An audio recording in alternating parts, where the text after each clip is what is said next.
fifth gear. What will be the difference? They'll still be screaming and squealing. Could you just slow down? And shouting. Stupid idea. I can't listen to this nonsense. But there'll also be this. The EV revolution is here. But are electric vehicles right for you? What are the costs, choices and challenges? And how do they stack up against their petrol-powered rivals? We're here to tell you everything you need to know about the new automotive landscape. This is the future of driving. This is fifth gear recharged.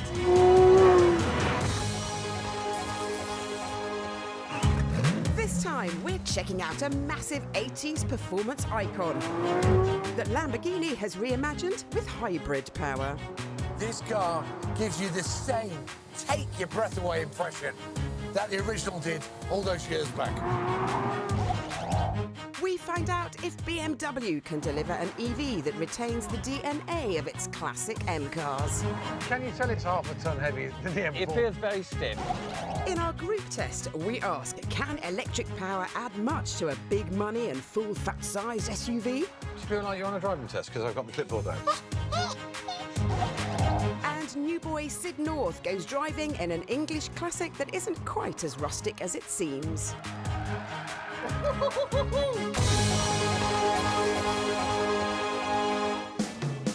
SUVs, sports utility vehicles. You know the drill. Too big, too thirsty, and yes, despite ground clearance, they never go off-road. But guess what? People can't get enough of that I'm better than you high-up driving position and the undeniable feeling of luxury. Whether you love them or loathe them, they are not going anywhere anytime soon. In fact, sales are climbing at a time when other sectors are falling. And they're unlikely to get any smaller because, well, cars just don't do that anymore. So that's that then. Or maybe not, because the electric revolution has caught up with these SUVs, and it's about time. In pure petrol or diesel form, SUVs can belch out 25% more pollutants than a regular car. So electric assistance will help boost those less than green credentials. This is the BMW X5 xDrive 45e, the Porsche Cayenne e-hybrid, the Audi Q7 TFSI-e, and the Volvo XC90 Recharge T8. They all cost around 70 grand, have permanent four-wheel drive, and all of them can move their 2.2 to 2.8 ton backsides along on EV power. Yes, these are all plug-in hybrids, which means any out-of-town driving you do, most certainly the petrol engine is going to kick in, but the sort of urban shuffling these do on a daily basis might just be possible to drive on electricity alone. So are they a genuine step forward or just a marketing gimmick? And have they sacrificed any of the space, the pace and the comfort just to tick the eco box? To find out, we'll subject them to 3 tests. And in true deathmatch style, one vehicle will be kicked out of each round if they come up short. Test 1 will examine the genuine EV-only range, with some real-world driving on a set route around Ipswich. Test 2 is practicality, and 3, well, that's a bit more hardcore. We'll get to that soon. But first up, the range testing and the BMW. So prices for this 45e X5 Yep. start at 67,000. We are in the M Sport, so it's 72,000. Under the bonnet, I've got a 3-litre petrol turbo that's got 282 horsepower. But if the next 10 minutes go according to plan, which by you dropping your pen is not a good sign, I have it. the electric mode means that we're relying on a 24 kilowatt-hour battery. Got all that? On paper, the Beamer should be good for up to 54 miles of EV-only driving. That's more than any of our other cars here. Tell you what, ride's good, isn't it? It is really good. It has air suspension. So comfy, isn't it? Proper blanket. So imagine us being in electric mode, everything's now in its softest. Yeah. Do you feel like you're on a driving test because I've got my clipboard out? I actually feel quite good that I'm driving around a town with electric only. Electric, yeah, you're not polluting at all. I know. It does make me feel slightly smug. I'm really warming to this car. It does feel so much bigger than an original X5, and I like them big, I like them chunky. Our route has now come full circle. Time for some Year 4 maths. So give us the numbers then, Vic. Okay, end mileage is 922. Our net is 4.4 miles we've travelled, and the end range? End range is 30 miles. 2.1 miles per kilowatt. Yeah. Our slightly fact-packet but still very valid calculations compare actual miles driven to the fall in the car's claimed onboard range. We extrapolate those figures to work out how many miles it would take to empty the EV tank. And in this case, it's 40. Not bad at all. Next, it's the Audi. So prices start at this at 74, but we've got the black edition, which is a few grand more and a bit more sporty. Do you like Audis? Do you not? I do like them. They're just ever so slightly dull, aren't they? In a nice way. In a really good way, because they Yeah. do everything so well. They're Yeah. so brilliantly built, and the attention to detail is always lovely, but they just lack a little bit of fire. So suspension-wise, it definitely feels stiffer. Yeah. It's not such a... It's not as compliant, No. therefore comfortable. So how long does this take to charge? The Beamer was 6 hours. This is a lot better. 2 hours, but it's a smaller battery. Yeah. I don't think that's important in plug-in hybrids No, because it's an overnight job, isn't it? Yeah. So getting out the BMW into this, I mean, this is lovely, it's luxurious. Yeah. Prefer the BMW. Yeah, I do. Right then, VBH, we are at the end of our trip. It is saying the end range is 16. So the end mileage is 10,350. Battery consumption is 1.9 miles per kilowatt hour. Yeah. So that gives the Audi a range of just 29 miles. That seems significantly less than the BMW. Volvo's next. So prices start at £76,000 They base, start at 76 base. which makes it the most expensive starting point of our quartet. I can't believe that. Yeah. I've got quite a small engine, 2-litre turbo. My battery isn't a whopper, it's 18.8 kilowatt hour battery. But it will do, so Volvo says, 42 miles. Off we go! So I still can't get my head around. As a base model, the Volvo is more expensive than Porsche, Audi and BMW. Yeah. This particular model that we're driving, which is called the Ultimate, 82 grand. It's a lot of brass for a 2-litre engine. What's gone wrong with the world? I also have air suspension here. OK. First impressions then? I really like it. Do you? Yeah, I do. I like the high up position. I feel much higher up than I do in the Audi. And this is sort of giving me those BMW X5 vibes. What car's made you feel the most smug so far? Probably this, actually, because I feel I'm really eco-friendly in this car. Right then, Vix, let's have a look at the numbers. Let's go. So, battery life left, 23 miles. Miles per kilowatt? It's 1.8, isn't it, kilowatt hours? The Volvo is short of the claimed 42 miles. It's actually only 33. Now time for the Porsche.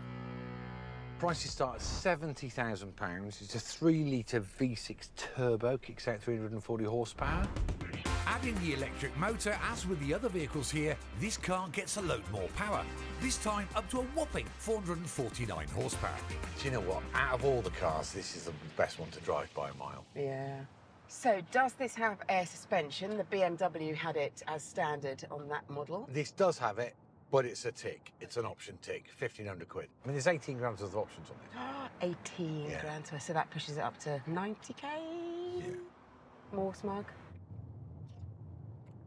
I don't feel as smug as I did in the Volvo. No. OK, number crunching time. We've done 4.4 miles. Perfect. On the range, we've got 17 left, and it's saying we have the consumption 0.6 kilowatt hours per mile. And that is a range of just 27 miles. So, which car has the lowest real-world EV range? Unfortunately, we have to get rid of the Porsche. Yep, Alvida's own pet. As you can see, we're pretty tough, and it's going to get tougher as we try and separate the other 3 luxury hybrids, testing practicality and hard driving ability. Coming up, we've got more of our big SUV deathmatch. Oh, you are vicious. Oh, yeah. I would not like to be a bit of luggage in your hands. And we sample a British classic that hides an EV surprise under its bonnet. Yeah, it feels properly fast.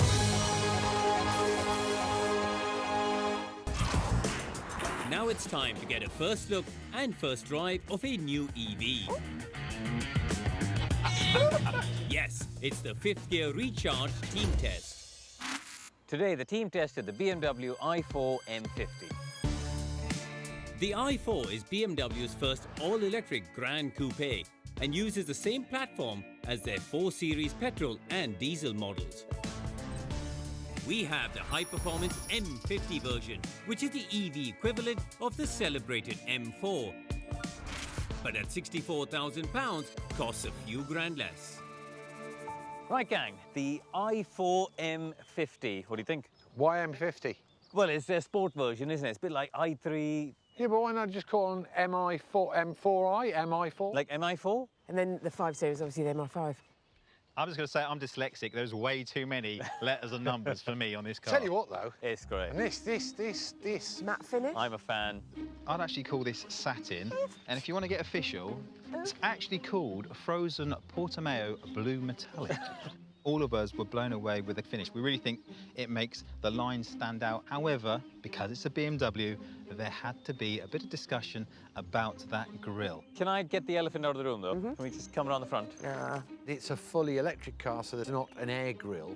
When this first came out, I thought, yes, hell yes, because it's unique, it's individual. Where do you all sit? I've warmed up to it. I Yes. didn't like it when I saw the press shots because it didn't have a number plate. Now it's got a number plate. That breaks it up a little bit. Yeah, and also I think with these current electric cars where there isn't a grille, it somehow looks better. I think all in all, it's a pretty car. I've gone from hating it to being moderately accepting of it. Shall we have a look at the boot? Oh, why not? That's a tailgate. I thought it was a boot, like a saloon. Good size, isn't it? This just annoys me. Do you know what I mean? 60, 70 grand in a car and you've got 2 bags of cables. Yeah. Why aren't they hidden? That is a lot Why is of there not stuff, space isn't it? for them? Like a Hoover, like a Dyson thing. Yeah. Other Hoovers are available, apparently. Like a fully out jobber. I mean, imagine when you're driving, when you're on one. Oh, bang, bang, bang. Yeah. I think there's going to be a few other bits inside that might annoy you. I'm a bit concerned this might be Doesn't look a bit small Very in here. spacious, does it? Oh, you know what, though? It's not too bad, sort of fallen in. It's all right. Do you know what? I mean, it's okay. I'm cosy. You know, they say that you can get 3 in the back. I don't think You that... could, it'd be tight. No, hang on. Imagine I put my foot here. Look at this. Are you getting friendly? Oh, I'm coming in the middle. Do you know what? I'm over there now. That's not. Look at that. Yeah, there's no way. BMW haven't made a bespoke electric platform yet. That means it's slightly compromised. They didn't need this tunnel, did they? This is the legacy again of not doing their own platform. You've got the big console with the gear lever, and all of that isn't really necessary with an electric car these days. Why does it have a gear lever? Yeah, well, you've got to be able to select reverse. Yeah, but you can have a button. Yeah, I suppose, yeah. Yeah. I like that big curvy This screen is lovely. Lovely. isn't it? Proper curved. It is really nice. Yeah. Now, Steering wheel. Too chunky. I can't actually get my... Your hands don't go all the way around, do they? I can't get out of my head just how uncomfortable that steering wheel is. Yeah. What? Yeah. What person signed that off? Liam Neeson's got big hands. Maybe he signed it off. You know what they say? Big hands, big gloves. That's right. Should we drive and see what it's like? So all of us had a go at driving it. We took it to the handling track. An 80-kilowatt battery powers twin motors, producing a combined 544 horsepower, which gets the i4 from 0 to 62 in 3.9 seconds, despite it weighing 2.2 tons. What do you think then? It feels like a BMW, doesn't it? Ride quality is good. Tell you what, it's got good acceleration, hasn't it? I think we were all pretty unanimous. The power delivery was sensational. The amount of power was very impressive. There is very little body roll. And can you tell it's half a ton heavier than the M4? It feels very stiff, but when you get to the corners, you do feel it's a bit lazier on the direction change. Ooh! First impressions, this thing is an absolute beast. Jimmy was really knocked over by how, you know, the performance of that car. But our point of reference for that car is Porsche Taycan. It's not quite in the league of a Porsche. Okay, 2 laps, time out. I'm just moving. You're sliding over. I'm sliding over. I wanted all of it to make me feel magical and special and part of the car and involved, and it just didn't do that. It's not talking to me like a Porsche Taycan does. It's not got that fluidity or the nice sporty handling. Jimmy's turn. Unleash the roller coaster. Oh, Jimmy! Jimmy, can I just suggest we slow down a whisker? Put the traction on, please. Yes, we were slightly nervous, but not Jimmy, it seems, who was enjoying himself so much, he forgot to tell us anything about the car. What do you think of it, Jimmy? What do you think, Jimmy? I mean, we were petrified, if I'm really honest. But I got him back because he spewed in the hedge after a lap and a half with me. I'm really looking forward to this. Oh, you will, honestly? No, I am. Oh, he's straight off the line. Oh my God. I'm just going to be quiet for a minute. It does feel heavy in your hands, though, doesn't it? It's a bit soft, it's not as precise. It's ridiculously fast. Right, let's see if we can get through here flat. You can get the back out a bit. I had a roast dinner at lunchtime.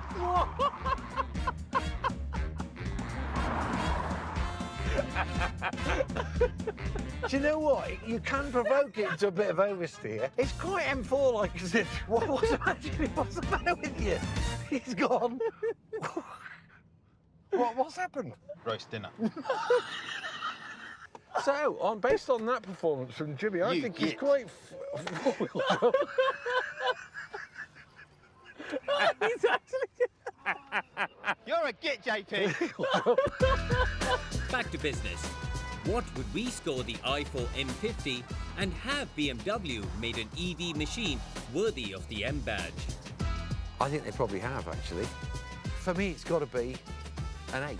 Statistically, BMW has given us an M car, but I don't feel that the handling is quite right. I don't think it's agile enough. And therefore, I'm going to score it a 6. I love the styling, I love the performance. It gave me the vomit comet experience, and I'm giving it a rip-roaring 8 out of 10. I enjoy driving the car, but I feel like it's still a compromised model without the fully electric platform, so I'm going to give it a 7.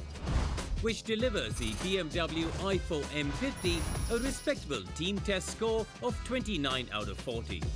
And now for something reassuringly rustic. My name's Sid, and I was minding my own business until I got an unexpected call from the 5th Gear Recharge team. Obviously, I thought they got the wrong number, but turns out that they hadn't. And what's even more bonkers was the fact that they wanted me on the show.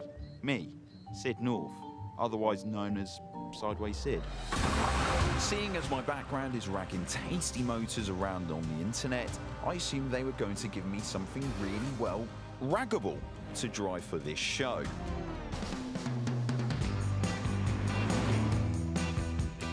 But instead, they put me in an old MGB. Really? It's not really the sort of car that I had in mind. Okay, the MG was very successful, with sales of 500,000 between 1962 and 1980, but that was a long time ago, and the 1.8-litre engine, which produces 95 horsepower, seems a bit limp today. Great when my dad was back in school, but for me in today's world, not so much. The good news is that I'm only driving this old MGB so that I can compare what it's like to drive with that old MGB. But don't be fooled, because this is a 21st century car. It's still rear-wheel drive, but RBW alongside Continental Engineering have developed an all-new, all-electric powertrain. At this point, some of you might be recoiling in horror, believing that classic MGBs are being torn apart to make way for newfangled technology. Fear not, because these body shells are brand new heritage ones. And there's more good news. The new body shells haven't been altered to make room for the electric motors or batteries, which means if you wanted to, you could put a combustion engine back into this. However, I doubt many people will do that. So what's this electric bee like to drive? For starters, it's not quite as quick as other fast EVs where it pushes your skull into the back of the headrest. 0 to 60 is getting on a bit. 9 seconds.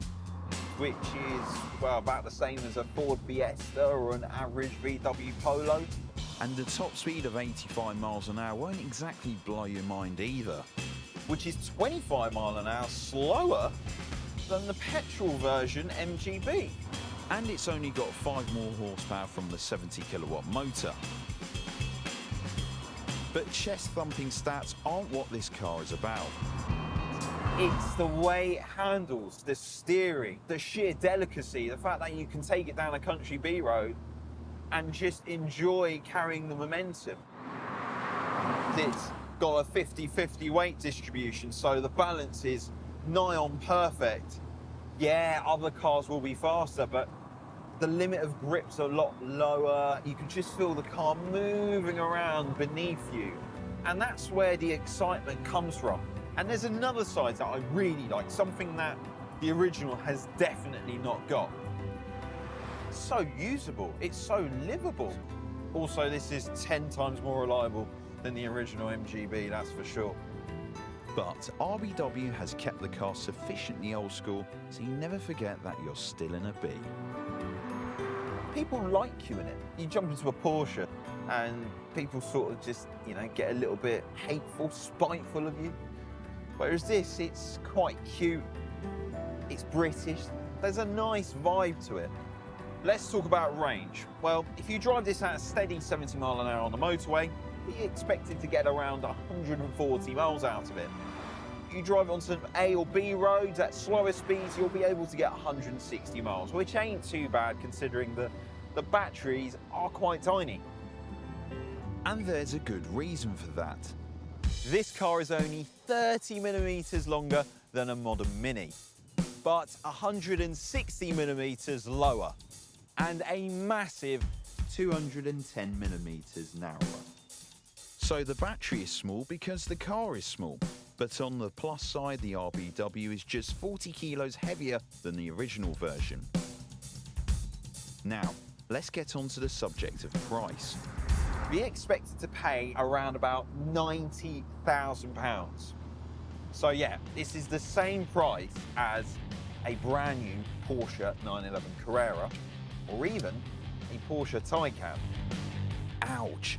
But we know that EV classic car conversions aren't cheap, and as the company's order books are full, it's clear people are prepared to cough up.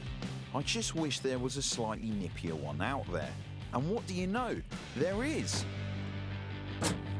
Yes, RBW have made a racing version that demonstrates how it can be tuned for greater performance. What's it like? Well, it's a lot livelier than the road car. We're out on track.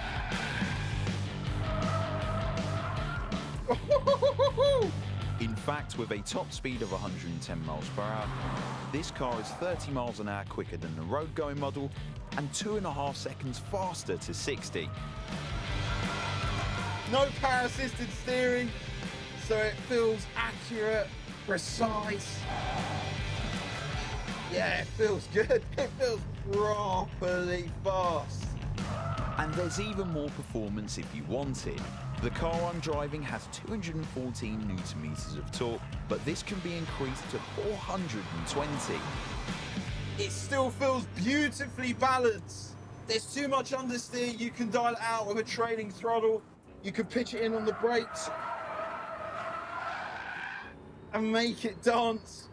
Yeah, it feels properly sorted.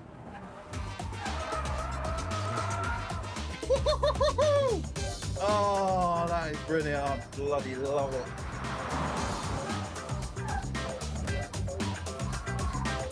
Yeah.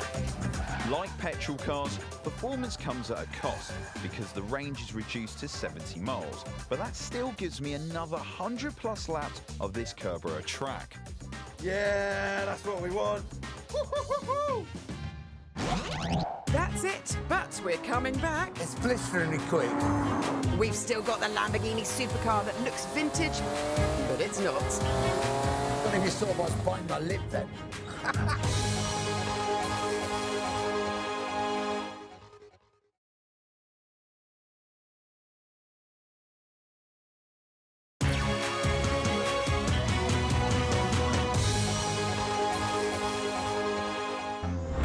Welcome back to our luxury SUV deathmatch, which is pitting 4 pretty bling 4x4 hybrids against each other. They all cost at least 70 grand, but the price can easily pass 90 with options. It's a lot of brass for a 2-litre engine. What's gone wrong with the world? In the first leg of our testing, a real-world driving test at Ipswich, we had to get rid of the hard-charging KN. Alvida's own pet. Because it just wasn't as EV efficient as the rest. Which leaves us with the BMW, the Audi and the Volvo. And now it's time to talk practicality, because these cars are about 5 metres long. So we're going to want to put the luggage in for the 4 or 5 people that you're going to have on board. We're loading enough luggage for a family of 4, heading away for a week. Obviously, everybody's different, so we just brought along a ridiculous load of stuff. Which big SUV can swallow this lot without begging for a roof rack? We're looking at space and ease of loading. Beamer first. What are you laughing at? A split tailgate. What's that mean? My favourite. Why? Because, look, folds down. Come and hop on. Oh, yeah, it's Nice a and social thing, sociable. isn't it? Yeah, exactly. So? Now then, this has got 545 litres of space. It should have 600, but the hybrid is snatching all a little under bit of the, yeah. But look at the attention to detail there. Look so how that's all right. nicely Those are sprung put that away. is. And here, look, that's really, So I should do the luggage then? oh yeah. That's your one. Yeah, oh, I like what you've That's done there. good. You could get the orange one down the side. Yeah, that'll go down there, won't Yeah, it? yeah, just. Right, then we need to pull the cover over the top Can we for not a get snug another one down fit. No, I don't think so. Oh, No, that's it. Well, that's plenty, isn't it? well, no, whoa, whoa, whoa, whoa, whoa, whoa, whoa. Pull the cover over, please, sir. And then, of course, because you're going to want to go, That won't go in. that's it? not going to go. That's but this will, that. This is. Keep your hands this off is that, your that's one. mine, that. Yeah. Ooh, did it go in? Look, there. Okay. Right, done. So the Beamer is pretty capacious. We can give you the litres that it holds, but in the real world, it's 8 pieces of baggage. The Audi is up next. On paper, its boot is bigger, but will it take more than the Beamer? Oh, Now we're orange. going to get orange will go up there. Yeah. No, because we're going to have to. Oh, you are vicious. Yeah. Oh, I would not like to be a bit of luggage in your hands. That green one will go in, won't it? And don't forget, you've got to pull the parcel shelf over. No, I'm not happy with that. What do you mean you're not happy with it?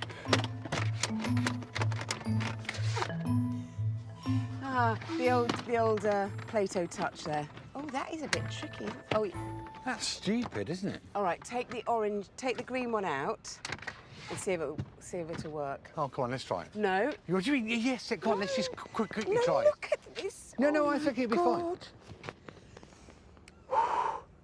Watch. No. Okay, Not so we're that. left with that.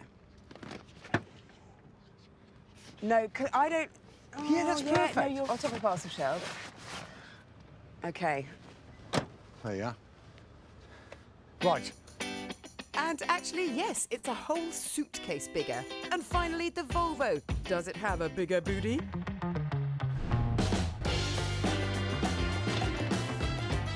Right, how are things going there? Loads of it. Oh, that's massive. More. Another one. Yeah. I reckon. And then pull the cover over. Hang on a minute. If you're going on your surfboard... Oh, I'm going on my ring. Yes, yes. Oh, yes. Everyone's happy. It's a big fat yes. Oh. Superb, we have a clear winner. Volvo wins. Yeah. Audi second. Beamer's at the bin. Oh, no. Yeah. Right. To the off to beach. the beach. Perhaps there are worse motoring crimes than not being able to stuff a plastic inflatable in a boot, but we never claim to be soft. And so the fuel-efficient, luxurious Beamer has to go. This is Scottish border country, home to some of the UK's finest and quietest roads. Pick the right day and you can drive for miles without passing a single vehicle. Which is a good thing because I've been handed the keys to one of the world's rarest and most valuable cars. It's called the Lamborghini Countach LP1 804. Bit of a long name, but a short production run. Just 112 are going to be made, and even though they cost 2 million quid each, all of them have been sold. And this particular one, well, it's destined for Lambo's museum. But today, it's all mine.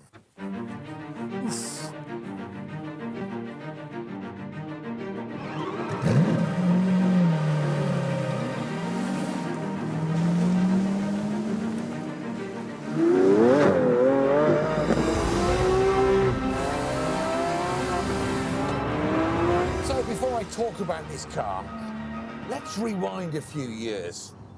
Let's say 50. In the early 70s, the roads were full of Ford Cortinas and Morris Marinas. Cars were just a bit, you know, humdrum. But then, the Lamborghini Countach happened. You know, it looked like nothing on earth. You know, every Carnot kid had a poster. Well, in fact, I did too. A poster on my bedroom wall. Until I was, what, 48? And woe betide anyone that thought it was fur coat, no knickers, because it would do 0 to 60 in a blistering 5.4 seconds and top out way back then at 179 miles an hour. Take my word for it, the Lamborghini Countach literally blew people's trousers off. Now let's get up to date. Lamborghini like to look forward, not back. But even they couldn't ignore the half-century celebration of such an iconic car. This, then, is a Countach for the 21st century. It's even got a bit of electric power, but at its heart is a thunderous V12. You know, first impressions, the steering is really pointy, sharp. It's blisteringly quick.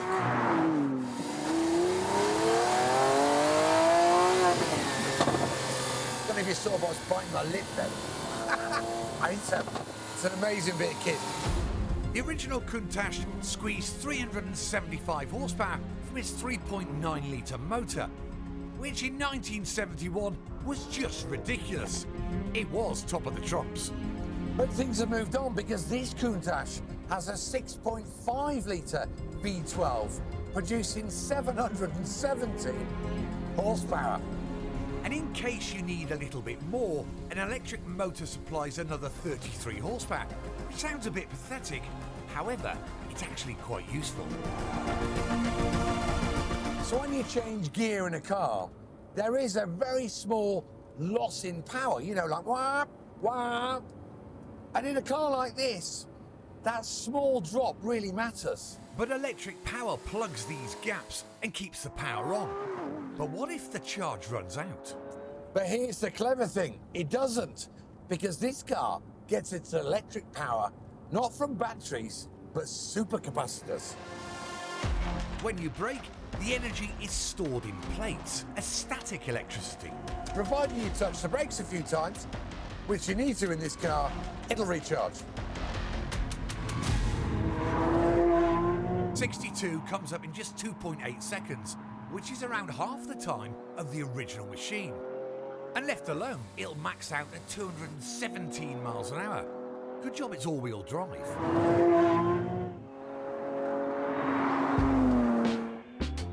So there's no question. This car is as bonkers behind the wheel as the original was. Thank you very much. Thank you. But does it excite us much on the outside? See what I can see little bits of Countach, but I think the problem is when this car hit the streets, there was nothing like it. And of course we've seen hypercars and the nature of aerodynamics, they all kind of morph into this shape. But I mean, there are some Countach elements to it, like this one crease line up over from the very far front of the car, up over the front wing. That's kind of similar. It's a good effort. I just wish they'd gone further. I would want it to be more extreme. Lambo. Where are you guys from? Are you from Germany? Heidelberg. Alles klar? Alles klar. So this is the new Lamborghini Countach. Aber it's not for big men, oder? We're in the middle of Scotland, the middle of nowhere, and the only people we bump into is 4 German bikers who don't speak much English. Trust the Germans to pick up on the build quality. It's an old car. It says my name. Well, dankeschön. Bitteschön. Bitteschön. Tough crowd. And I also had a gripe. The gearbox, which has been borrowed from Lambo's Aventador SVJ. It's always been criticised for being rather agricultural, and although the supercapacitors help smooth things out a bit, the problem is by no means cured. The gearbox is still lumpy. And that's not the only car Lamborghini have raided parts of. In fact, underneath this car's bespoke bodywork, it's identical to this Cyan which Vicky drove in Italy a year or so back.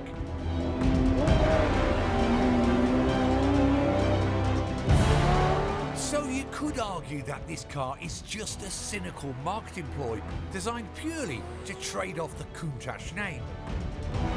But frankly, I don't care. I'm just really happy it exists at all, and I got to drive it. We'll be back later with more hardcore ways to eliminate the final contender and leave us with a costly, luxurious and high-riding winner. No way.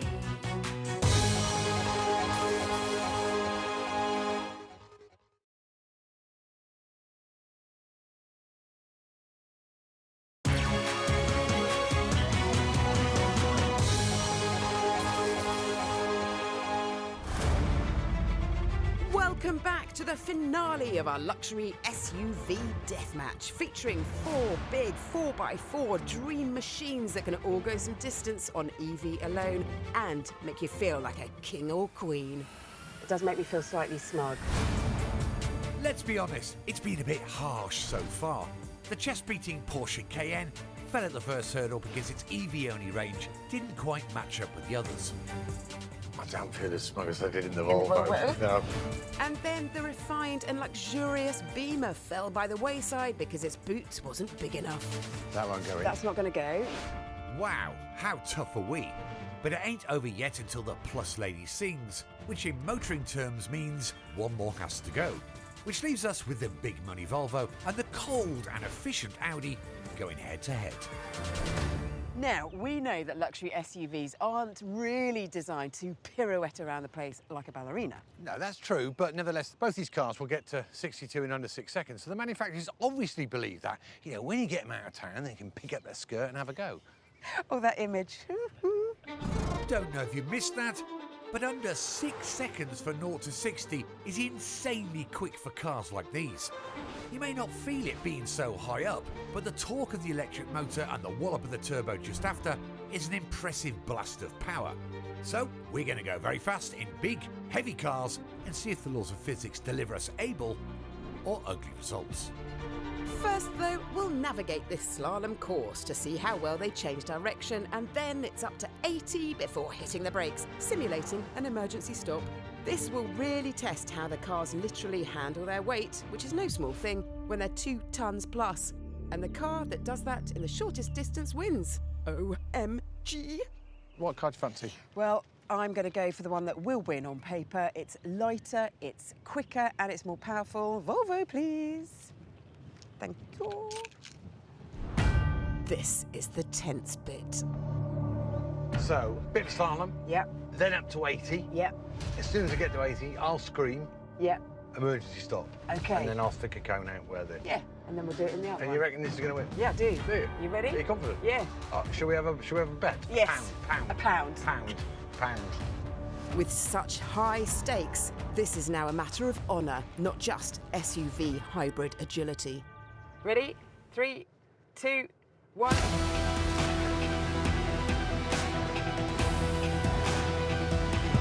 Nicely done, babes. 40, 50, 60, 70, 80! I can't breathe. Aggressive or what? I thought that was good, nice, steady. I felt secure, felt in Do control. you think your pound's safe? Yeah, I do actually. Do you? Yeah, Do you? I do. I'm going to go and get that coat. Oh yeah, that would be lovely. Stick it over here. Gorgeous. On to the Audi. Can it beat 440 feet measured exactly from the start line? All right, my love. 3, 2, 1, go! Well, it was a bit sluggish, wasn't it? Whoop.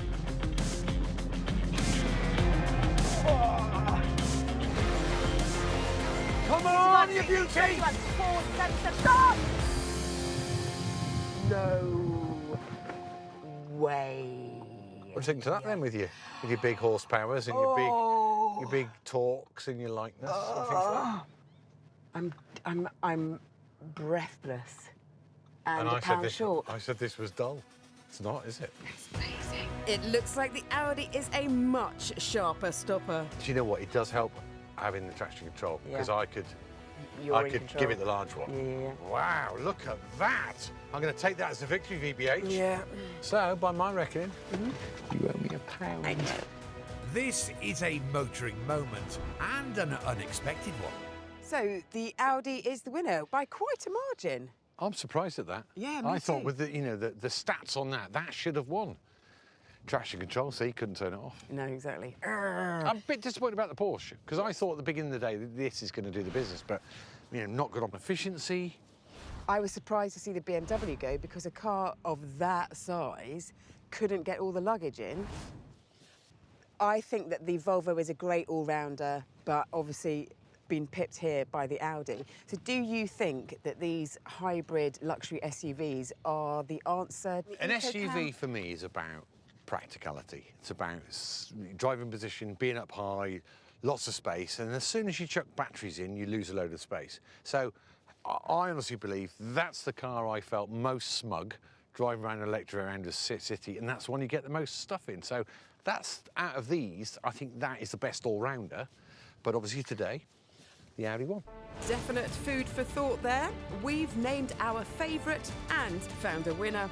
That's it for now. We will be back soon, helping you choose your next car in the fast-growing world of EVs.